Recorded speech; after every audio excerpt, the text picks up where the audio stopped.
गुरु नानक थिले सिख गुरु। सिख धर्मर प्रतिष्ठाता जी करथिले प्रथमे से गुरु नानक। से गुरु नानकंकर जन्म होइतला 1469 मसीह सी जन्म ग्रहण करथिले। तालबंडी बोली गोटे जगह थिला, से जगार से जन्म ग्रहण करथिले।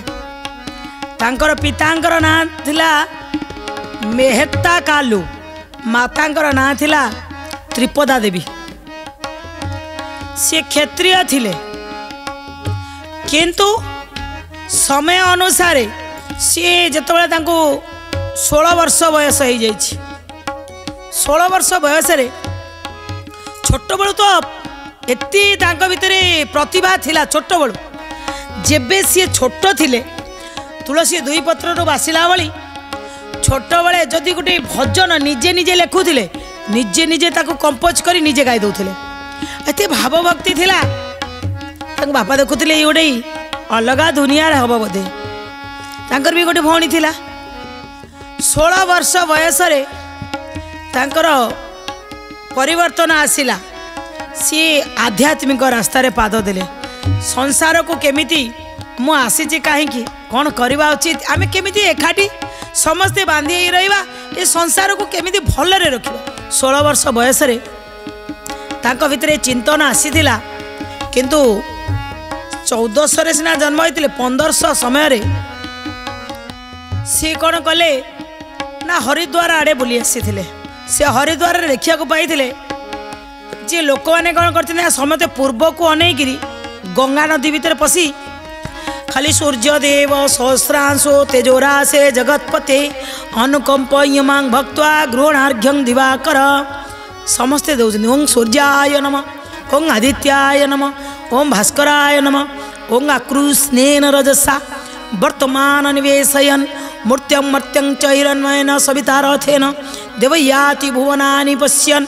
एमिति कहिके सूर्यंशु प्रणाम करुछन्ति। समते पूर्व को अनेगिरी करुछन्ति।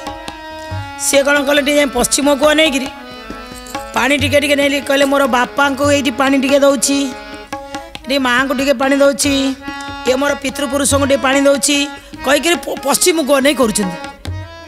लोक कहले हो अरे तू पश्चिम आड़ को नहीं कौन करछु ना तुम्हें पूर्व आड़ को नहीं कौन करछ, आम तो सूर्य को पानी दौचु ना मु परा मो पितर को दौची। पंजाब रे अच्छी सब मुझे पंजाब ये पश्चिम पटे तो मुझे दौचु ना एड देले से माने पाइबे। कहले मला तुम्हें एड देले सूर्य पाउछंदी, मु एड देले पंजाब रे लोक पाइबेनी।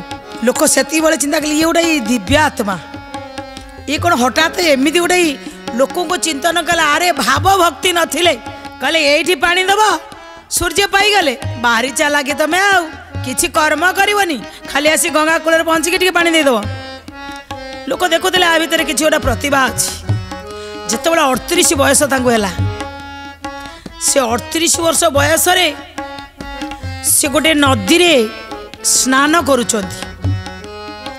से नदी रे तांको भगवत बाणी हेतला, शून्य बाणी हेतला जे तुम्हें महान पथरे चल चलिले। से महान पथरे गुरु नानक सिख धर्म प्रतिष्ठा करथिले। से अनेक तांको जीवन रे कथा अछि, किंतु सी जते आसिले जानिले तांको पूर्वरु आसीथिले ची कबीर।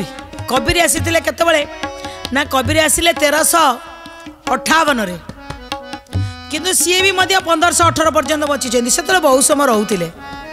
एही समय ना आमे खराब काम करूछन्ती बोले आज्ञा जल्दी पळौछन्ती, किंतु सेही माने तो एही 1314 रे आसीथिले। देखंतु 100-200 वर्ष लेखा बंचिछन्ती। केने बंचिले? सत्कर्म पई तांगर बास सत्कर्म ही अछि। आमे आज सत्कर्म करि पारुना।